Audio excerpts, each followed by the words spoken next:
Please welcome the panel on The Wellness Revolution, Building Businesses for Impact and Purpose. Moderated by host of the Deeply Well podcast, Devi Brown.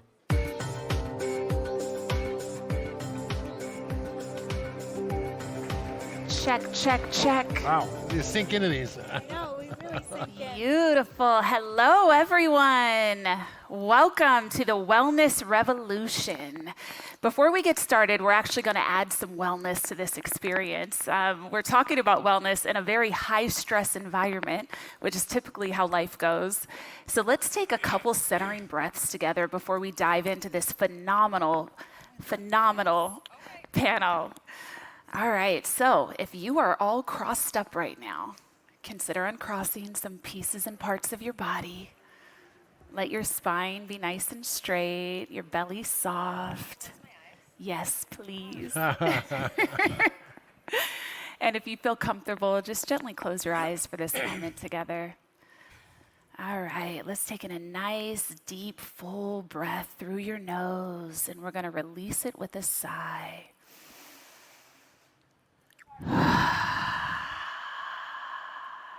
Let's do that once more.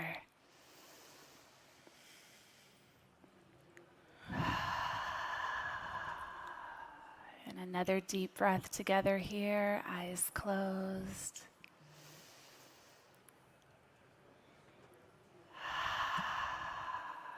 And just very briefly, with your eyes still gently closed, even if you're giggling in the back, I see y'all. Let's bring our awareness to the very top of our head. Release your eyes. Release your cheeks. Release your jaw. Release your shoulders. Release your heart. Release that belly. Release your glutes. Release your knees. Release your feet. And gently open your eyes. Welcome back to the present moment. How do you feel? Relaxed? Good. All right. Let's get into this juicy panel. I'd like to introduce everyone first, please. Jessica Alba, actress, producer, founder of The Honest Company, and Lady Metalmark. Welcome. Thank you so much. Mark Hyman, co-founder and chief medical officer of Function Health. Welcome.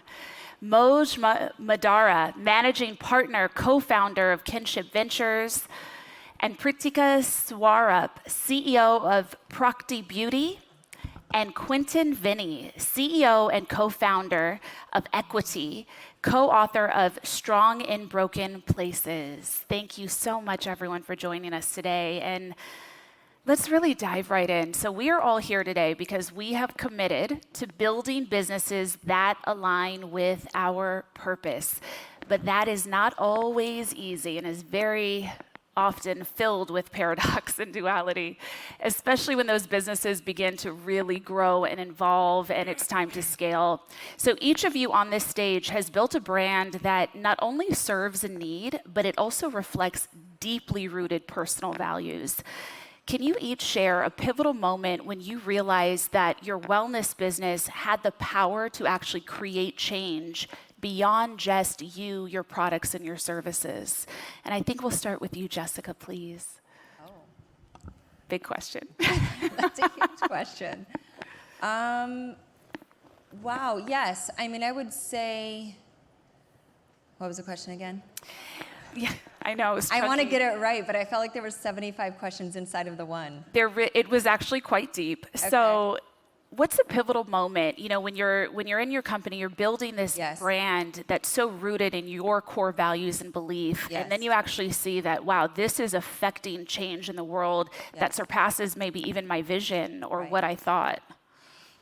I don't know if it necessarily surpassed my vision, because I think you have to have the vision in order for the vision to become fully realized. I think my biggest hurdle was going from really advocating for legislative change as far as like wellness goes and advocating for human health, and then turning that advocacy into a for-profit business model, and then that for-profit business model, not just being a digital first business and an idea but then it really going into mainstream. And I think once mainstream really picked it up and everyone started thinking about what's inside my products and how can it affect my health, I would say my best users and then the people that I really connected to the most were mothers, because they were now really thinking about their own health and wellness and their babies, and that just wanting to protect that thing that happens when you really just want to protect this little person and make sure that they have the best chance at life. They were really the ones that were my ambassadors to spread the word on actually you can make better choices, and here are these alternative or better choices. And I was sort of at the beginning of that movement around those better choices. And once you get moms and those types of ambassadors spreading the word, then it really spread nicely, because there's no better advocate, I think, than mothers wanting to protect their children. And then it's all human beings, right? But yeah, mainstream. And then when I took the company public, I think it being on that global scale, it really transcended just our business and really was showing the world actually you can build a good, healthy, profitable business that does good in the world. Thank you. Dr. Mark Hyman. Hello, everybody. It's no secret that we have a great healthcare system that's wonderful for acute care medicine and life-saving treatments, but we are massively failing at dealing with the growing epidemic of chronic disease. We're spending almost $5 trillion a year, and yet their incidence of cancer, heart disease, autoimmune diseases, mental health issues, dementia are rising. And the failure of the system is because it takes decades from what we know scientifically to when it's applied in the doctor's office. And I've been doing this kind of medicine for 30 years, which is a deep dives into people's biology, understanding the complex network of their physiology and biochemistry and genetics, a systems approach to understanding the root causes of disease, a network medicine, if you will. And through that, there's extraordinary recovery and reversal of many chronic illnesses that are often considered heretical to talk about, such as reversing Alzheimer's or reversing diabetes or reversing heart failure, or reversing autoimmune disease, and so on, curing mental health disorders. And I realized by seeing one patient after the other in my office for the rest of my life, I was never going to solve this problem.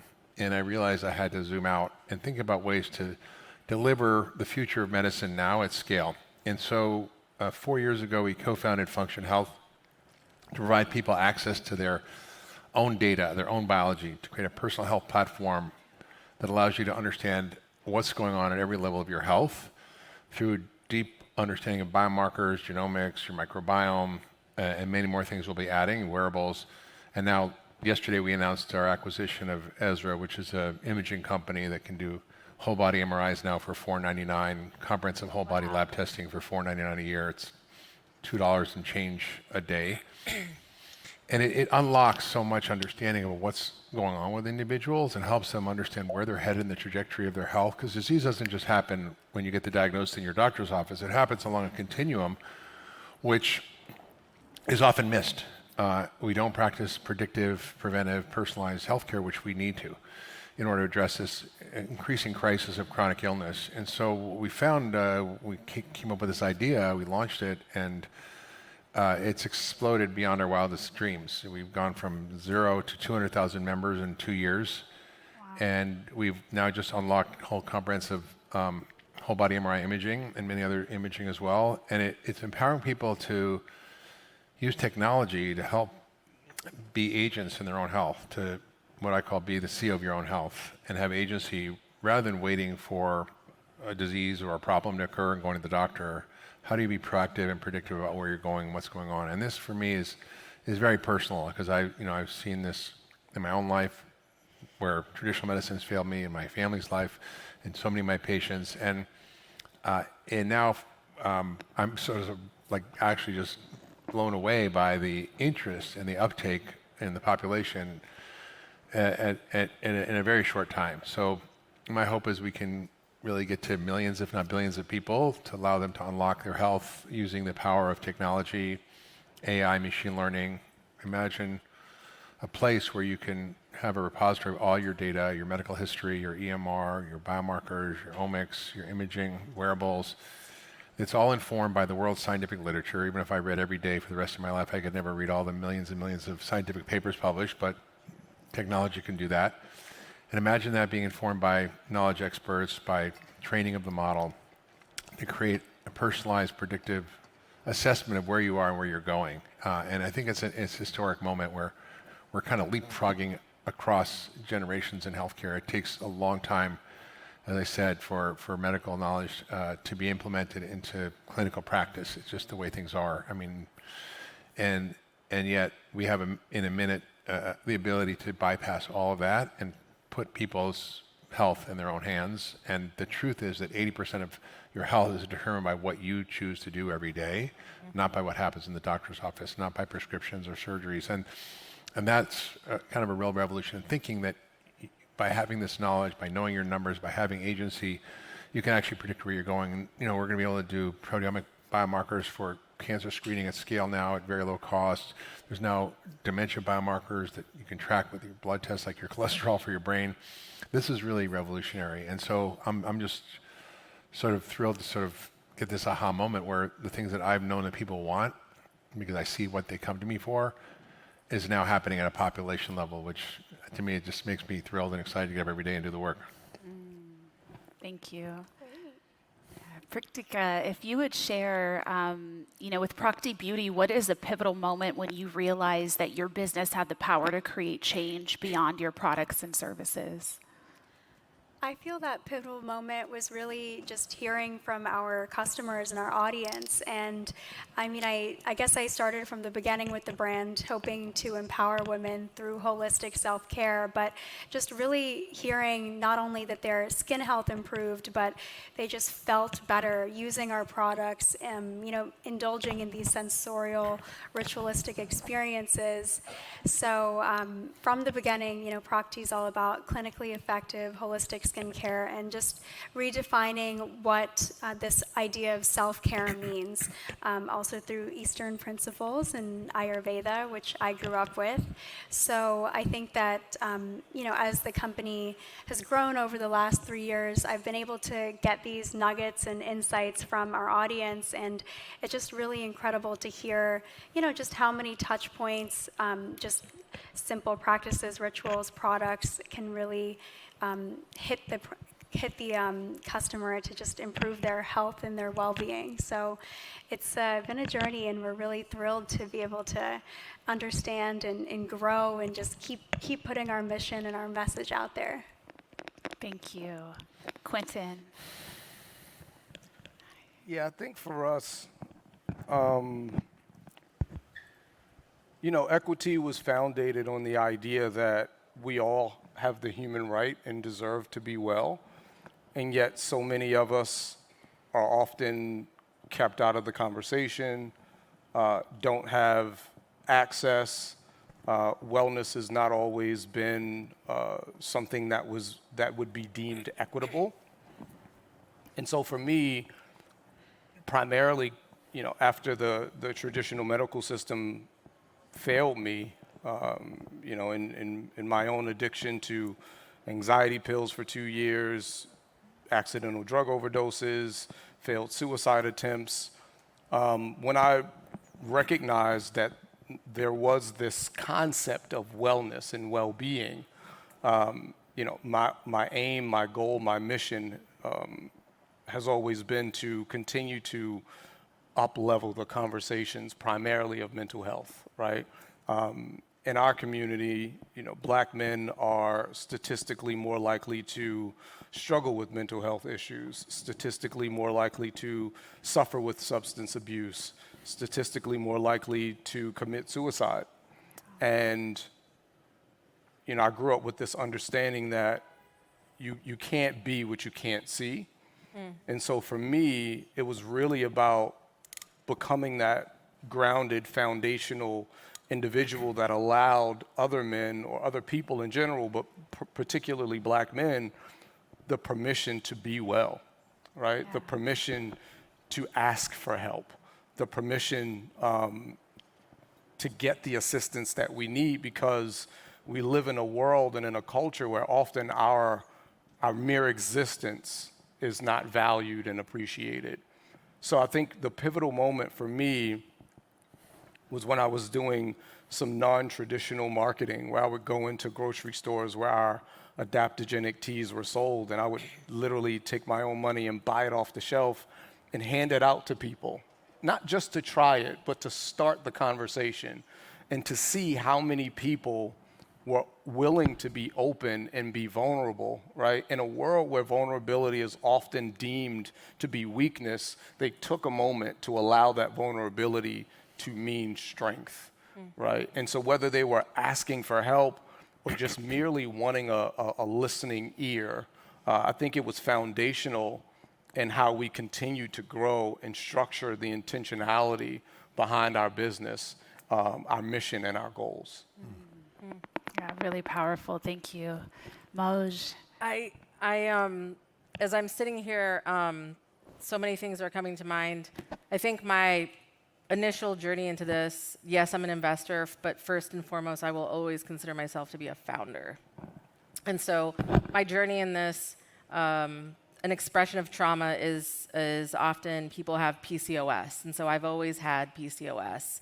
And so I initially learned about how to take care of myself through platforms like Goop, and I learned about the Clean program. But as I progressed into being an entrepreneur and running and building BeautyCon, so many people who loved beauty also wanted a mother's room, which Jessica and Honest sponsored, to bring better for you products so that moms could drop their children off and then go and experience beauty.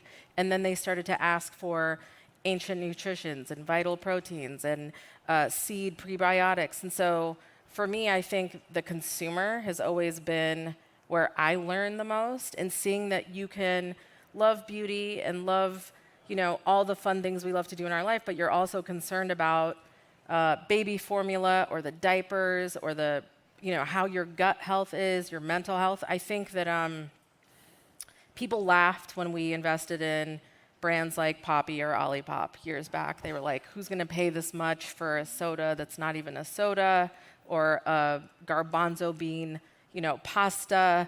You know, these were things that you really only get to understand that that's a real business and that there's a consumer there when you are, you know, in the middle of things like BeautyCon, which for me was like one of the greatest educations of my entire career. And I'm so grateful because I programmed brands. And so I think that for me was the tipping point of seeing that you could be dolled up and beautiful and there to experience, you know, Anastasia and Huda Kattan, but you are still like, what's in this lotion that is going to go on my baby's bum? And so like that for me was transformational, seeing that people had the ability to carry a non-binary interest and that you had to feed that. Does that make sense? Mm-hmm. Yeah. So it was really fun to see you, because just looking at you brings back how excited, like that was one of the most demanded and exciting things that people have ever seen at a beauty event, which, oh my God, you know, I had no idea. It was a huge thing, and it was like everyone wrote about it, and every year people wanted larger and larger mothers' lounges that were more and more programmed by Honest, and people I think don't realize that, you know, instinctually we all want to choose better for you, and it's awesome that there's so many people out there creating great products to do that. So yeah. Cool. Thanks. Wow, thank you. The thread through, right, that we've been here in that business, the holistic nature of all of it, everything does have to feed everything to be well. And even in this now, I think the valuation is $5 trillion for the wellness industry. It always seemed like such a massive umbrella that literally everything went under, but they're all the parts and the pieces that are really needed right now. Okay, so as we know, the wellness industry, it is a booming, but with growth often comes the pressure to scale really quickly, which often means that you have to have a cost there, right? Authenticity. So Jessica, I'll start with you. As someone who has grown The Honest Company into a household name, how have you managed to stay true to those core values while navigating kind of the massive expansion you've had? I think that is probably the most difficult part of building a brand or building a business is really, do you invest and grow, really invest in that hockey stick growth, or do you level set and do you look around the room and do you slow down the growth? And when, I would have to say, when you take on investors, they're always going to want you to grow hockey stick, and you have to really hold hands with your team. And that's why I think it's so important that you surround yourself with people that are aligned on your vision, on what's more important, growing the business, or what's more important, the integrity of the company. And it's this really tough balance, and I think that's why most companies, go under, or they never crack that $10 million threshold, especially in beauty. And a lot of businesses get taken out about $50 million in consumer. Those were stats back in the day. They may be different now, but I think it's because it's so difficult to scale with integrity, and it's really difficult to level up your team. I mean, you need a lot more engineers and supply chain, engineers in the beginning, right, for tech, probably if you are launching an online digital business, but then you realize maybe 2 or 3 years in, you need to have labs and you need more chemists if you're actually making products, and you want to source your raw materials because you're like, now I'm at a scale where I can have bulk buy of raw materials because we're now making everything from scratch. Then you have to beef up your supply chain, your operations, and your manufacturing capabilities. Then you're like, where do I warehouse it? So then you have to put investing in warehousing and distribution. And do you use a 3PL or do you own that? How important is that information? Do you share with your business partners if you're at a retailer? Now I'm only talking about consumer products because that's really where my business is in the pocket of. But in any industry, I think with scale is where you can really compromise the quality and integrity of the brand. And I think that is always going to be tough, especially if you raise money, outside capital. It depends if you're doing VC versus PE versus institutional, because they all have different funds that mature at different rates. So you have to know, is it going to be a 3-year fund, a 5-year fund, a 10-year fund? These are all really boring facts that you kind of have to learn as a founder. And then you also have to get into what are surfactants if you're making stuff that goes on people's skin, and emulsifiers and all of those things, and what's the integrity of how those things are being sourced and who owns those companies, all of that stuff. So you really have to kind of get underneath and know the back end behind your business.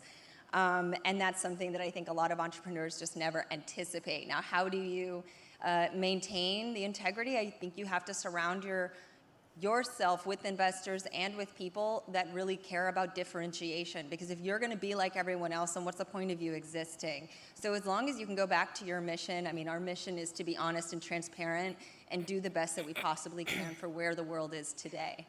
And always try and be on that forward foot of innovation. And so with that in mind, it gives us grace, but it also forces us to not compromise on many things.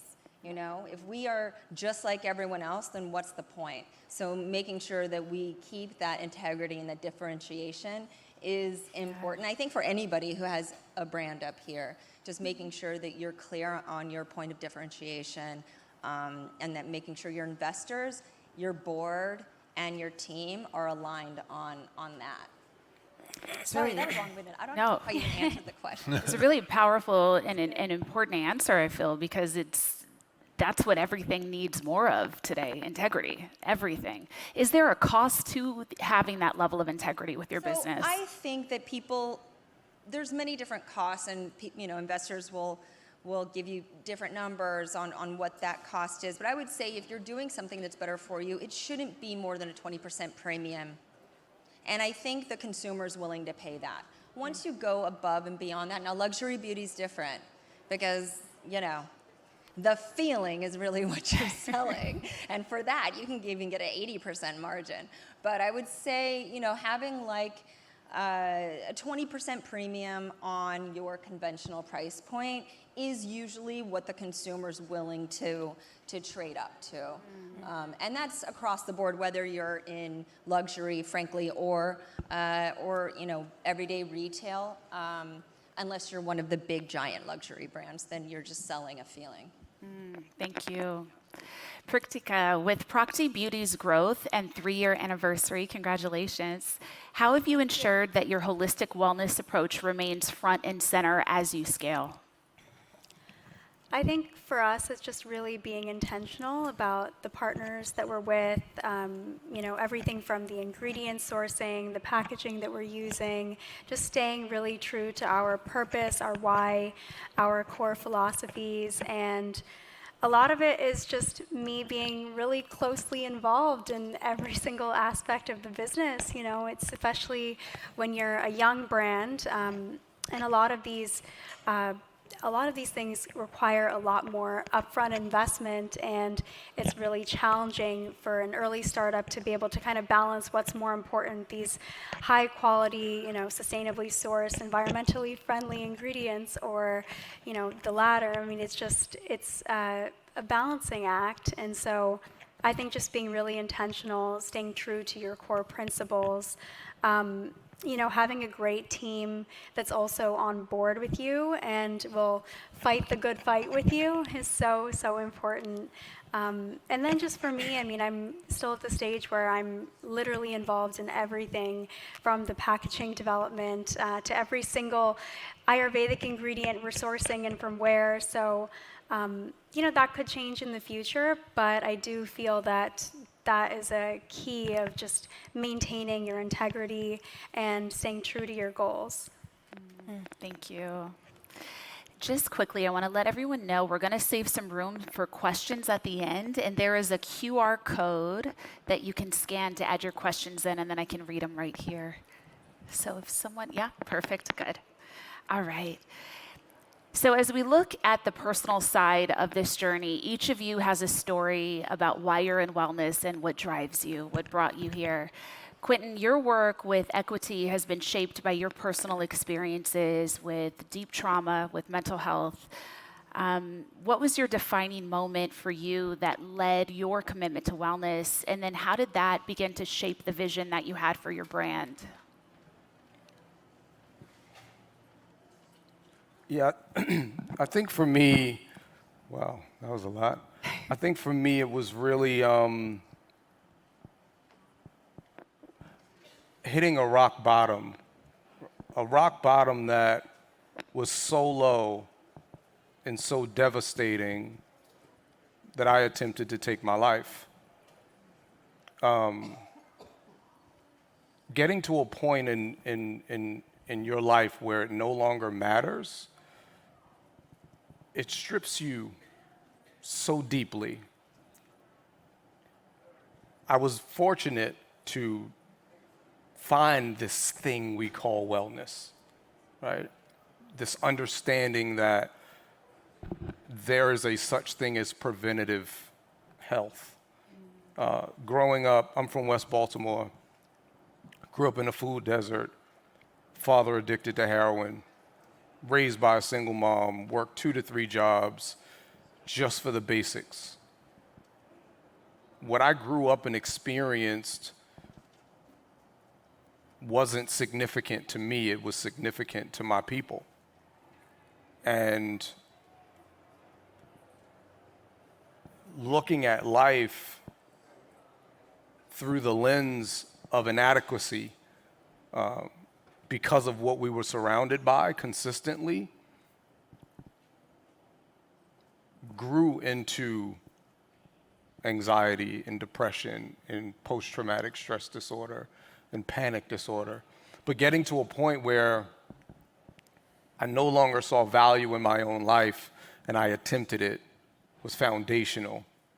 Because as I was sitting in my car, ready to take my life, and realizing that the thing that I had planned, like that plot was foiled, that was the moment that I realized that not only did my life have value, but that I was here for a reason greater than myself.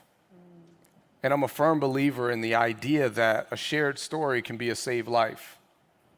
And it was a collection of stories that I had read and saw and documentaries that I'd watched that started this fundamental belief that I had everything that it took to shift the trajectory of my life and change the trajectory of my health. And I felt a responsibility, a God-given responsibility to share that so that other people, whether you come from a similar circumstance or background that I do, whether we share the same skin color or not, you could see yourself in that space as well. And so for me, it was always fundamental and foundational that I would never create and put out into the world, one, something that I would not consume myself, but secondarily, something that I would not give my daughter, right? And so that, the common word I hear up here a lot is intentionality, right? That intentionality has never shifted, has never changed, and foundationally for me, it never will. Thank you. Yeah, thank you for the fullness and the vulnerability of that answer. Mark, your work with Function Health is all about empowering people to take control of their health. But we also know that there is a growing mistrust of traditional healthcare systems, I think now more than ever. What was the defining moment for you that led to your commitment to wellness? And how did that experience shape your approach specifically to addressing the mistrust while still empowering individuals to take charge of their health? Well, I got into this, not in a way that I would recommend, which is I got very sick when I was in my 30s with a disease that was considered incurable. It turned out to be a result of mercury poisoning from living in China. I got chronic fatigue syndrome and my whole system collapsed. And that moment led me to really dive into the why. Traditional medicine is about the what disease you have and what drug do you give, as opposed to the why, the cause and mechanism. And that led me down a rabbit hole that helped me understand that the body had its own healing system and that there was a way to engage it and activate it, and that there was so much needless suffering out there that was not getting addressed by traditional medicine. And it forced me to just become almost evangelical about it, because I realized that not only was I suffering and there was a way out, but that so many millions of people were suffering from problems that had solutions, whether it's mental health crises. I mean, now there's a revolution in psychiatry looking at metabolic psychiatry, nutritional psychiatry, psychedelic psychiatry, and it's flipping the whole paradigm on its head, but most people are not accessing that. Like, what are the biomarkers of mental health? Nobody talks about that. There are, and we test for them in Function Health. And so for me, it's become this moment where my own life story has led to my passion for bringing a new understanding of how the body can create health using the lens of what I would say is a sort of this emerging paradigm of systems biology or systems medicine, network medicine, functional medicine, whatever you want to call it. I don't care. But we're kind of seeing glimpses of it, in the literature, like the microbiome, for example, plays a big role in mental health, and where you're susceptible to COVID. I mean, just all sorts of things are being linked that were never linked before. And so there's an opportunity for people to engage in their health like never before, and using the power of tech and AI and deep learning on your own data sets to provide a personalized roadmap where it just didn't exist before, and it still is not available through traditional healthcare. And so what I do is very scientific. It's just the science of the future, which should be available now. So that's the goal of Function Health, is to help everybody live 100 healthy years and to make the future of medicine available today. Wow, thank you. One of the biggest challenges that we face as entrepreneurs in the wellness space is really balancing profitability with purpose. The wellness market, it is booming, but it's not always easy to navigate with those growing pains while staying true to your original mission. Sustainability and ethical practices are really key in this space. Really key in this space. I'm going to ask every panelist to respond, and I'll start with you, Moj, with a brief reflection on what are some of the biggest challenges that you faced in aligning your business operations with your commitment to people and the planet, and how have you overcome them? Well, if I'd overcome them, we wouldn't even be, right? Like I would be a gajillionaire and I'd be giving it away what I've learned. I think that, look, we live in a country that's not, in my opinion, prioritizing our wellness. And we have, we're at a business conference, and a lot of what's being discussed here is leverage and EBITDA and growth and scale and market caps. And so sometimes there's a discussion around stakeholder capitalism, and what is that? That's what's good for your consumer, what's good for your executive team, what's good for your employees, and what's good for your shareholders. And I don't know that as a society we've figured that out yet. I think you see little blips and you see little points of inspiration. And so as an investor, really my job, and the reason I shifted from being a founder to being an investor was because I did not have a good experience with shareholders. And I really did not feel like they were aligned with what I wanted to build for my community and my brand. And it gutted me. And it sent me into a very dark place for years, candidly. And I don't really talk about it much, and maybe at some point I will, but it was life-altering for me. And I know most of the founders in my life have had this experience where you build a company out of passion and then you realize that you didn't necessarily understand what your partners were in it for. And so as a fiduciary now, I manage other people's money. And understanding their expectations on returns and when and what those multiples need to look like are serious. And we need to have those conversations. But as an investor, I'm very concerned with my founder. What's their employment and contract? What's their ambition? Do we need to, 40% of every venture capital dollar that you put in is statistically going into growth. Do you really have the right to grow before you've figured out who your community is, what your brand is, what your team is? And so I sort of tend to pressure cook that Series A moment of like, I've seen 1 million founders raise their first 10 million and just wash it down the road. I've seen that 40 million times, and it's tragic. And so I think one of the things I really do now is sit down to pressure cook, like, do we need 25 SKUs or can we focus on 2? And do we need every size? Do we need to be in every retail market? We've had a lot of these conversations, and I know, Jessica, you're like this because it's like the pain. And so we're living in a weird time where we are, as humans, really challenged with what's the right thing? How do you operate, in a country that prioritizes growth in a specific way? And I do not think anyone has figured this out. And I look at companies like, In-N-Out or Trader Joe's, or like you see these little companies, you're like, okay, you're privately held, you've seemed to have figured it out, but once PE comes in, once venture comes in, once debt comes in, I do try to tell people right now, take a little longer, take your time to find that founding team, find your audience, find your CAC, find your growth, and then scale. Because we've all seen these startups come out, blast with huge announcements of money raised, and then you see them insolvent 18 months later. And so my job now is to stop and prevent that, even though the enthusiasm is there. But yeah, we're in a tricky moment. I don't know that anyone can say that they have figured out how to align all of those things because the systems around us are, we're in a great debate right now, right?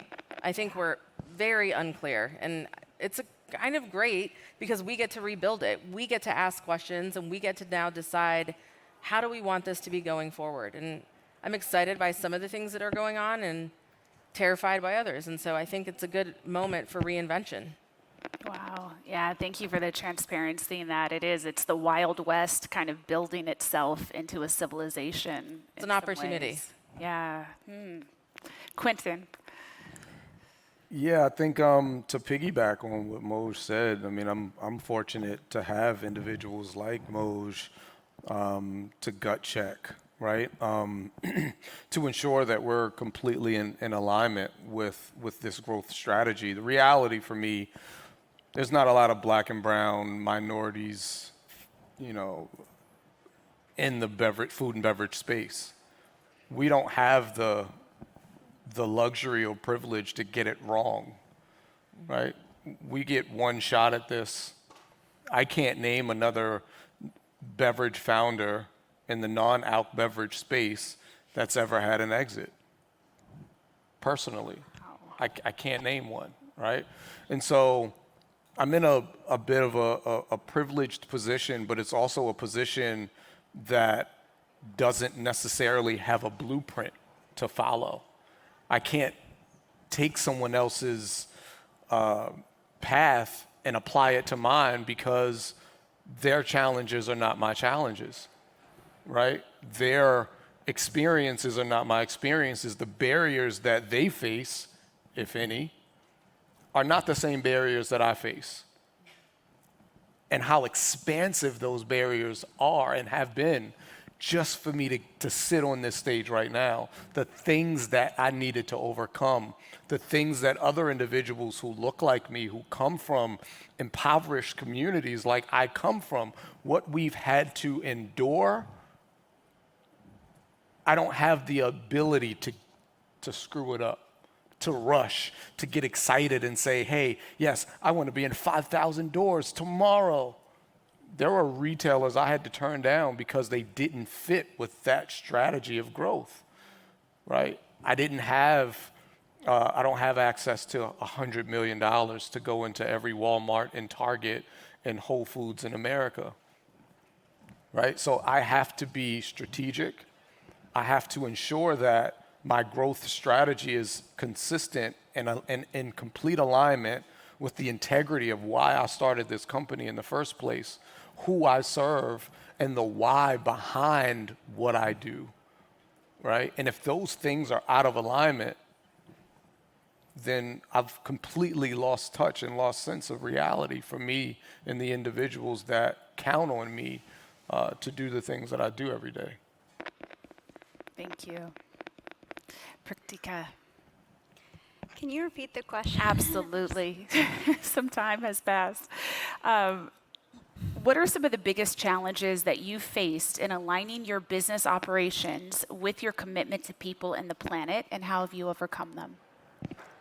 Well, from the beginning, Procty's been committed to the highest standards across our ingredient sourcing, sustainability, clean, and it's not always easy to stick to those, especially as you scale and as things become increasingly more and more expensive, and you just have to remember that that's who you are as a brand. It's a key part of your identity, foundation, mission, and there's really no way to navigate it in the right way. I think that it's just about being transparent with your audience, with your team, your community, and knowing that things aren't always perfect, and you can strive for that perfect. You can strive for everything to be at this golden standard across the board. And if that's true to the foundation of your brand, you have to stick with it. But you can't control everything, so you just have to be really clear about what's going on across the board. And I found that with our community, that's how we've been able to overcome it to some degree. I can't say we've overcome it fully, but we're problem solving every day, and we're working through it. Thank you. Mark. I mean, I think we've only launched 2 years ago, so you might want to come back and ask me that in 5 years. But our real goal is to provide a service to those people who really are not accessing the available scientific and medical knowledge that can transform their health. And so that's what we lean to every day. That's our mission.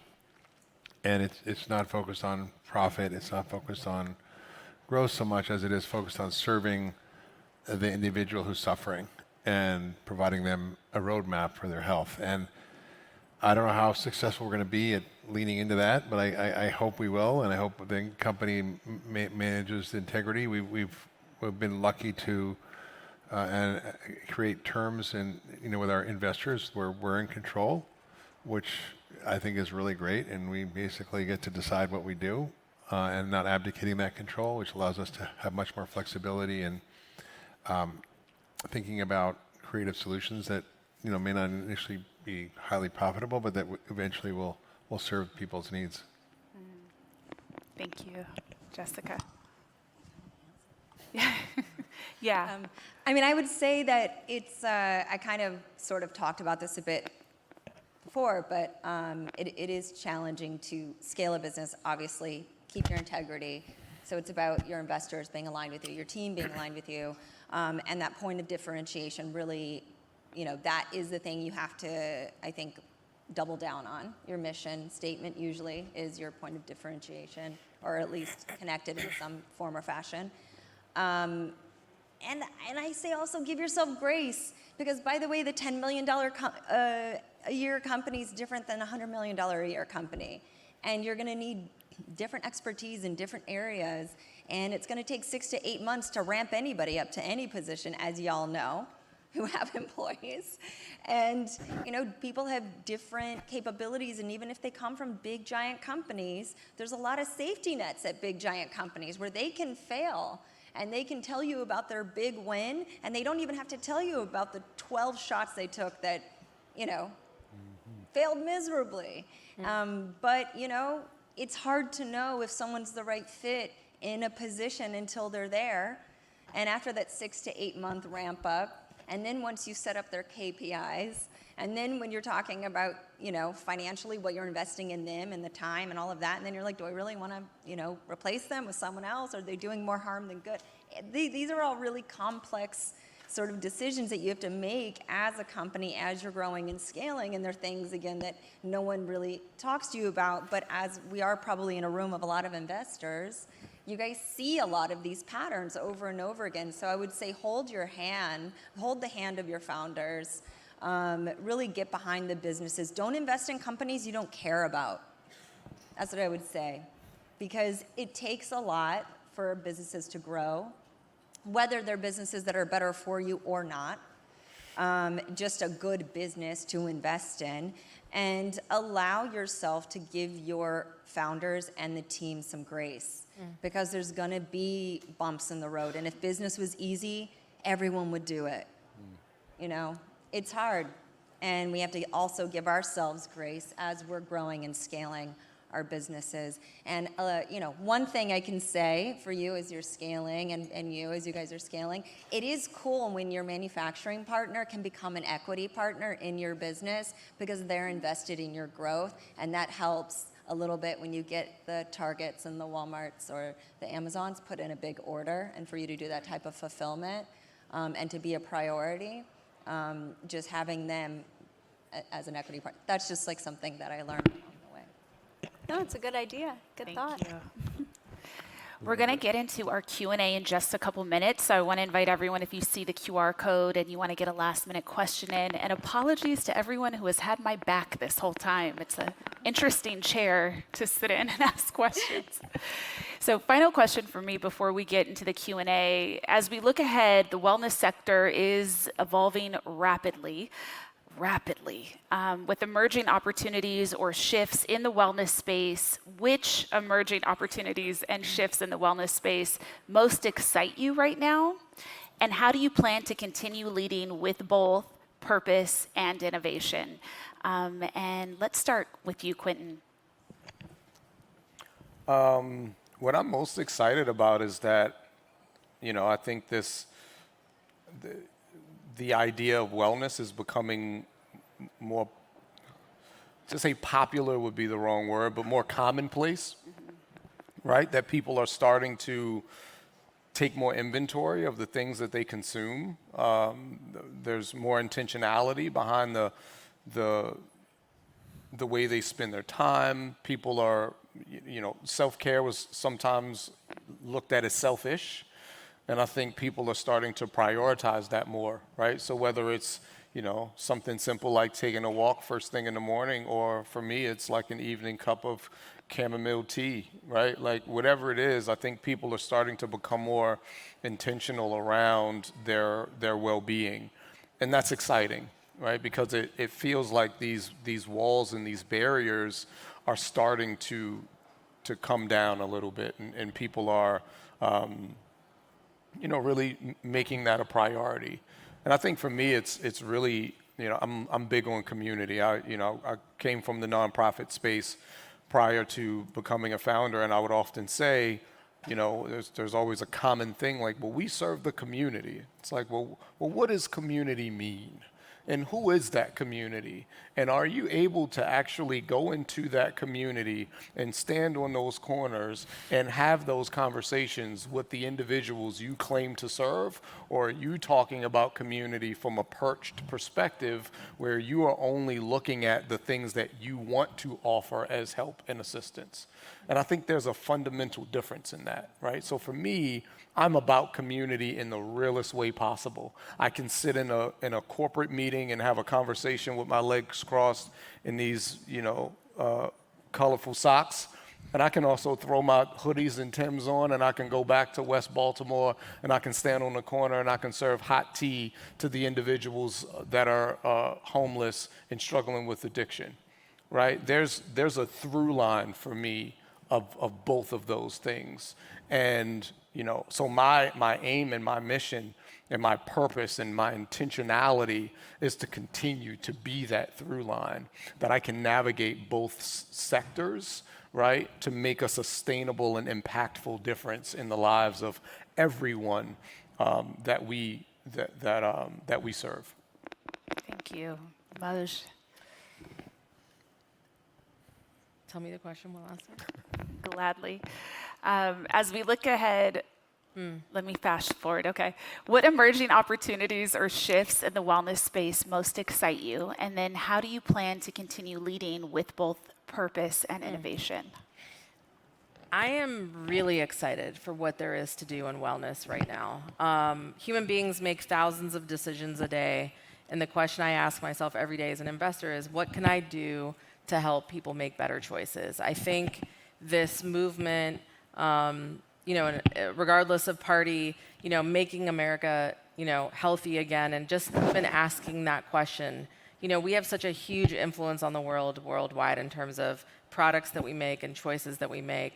And so when I look at all of this, I'm looking at, the data I get from my sleep. I'm looking at, can we ditch plastic water bottles and get away from all of the microplastics that, threaten not just our gut health, but, whether it's Alzheimer's and dementia. Like, there's so many things that we eat and do every day that are not good for us. And so I'm thrilled that there's such a huge community, a conversation, a question.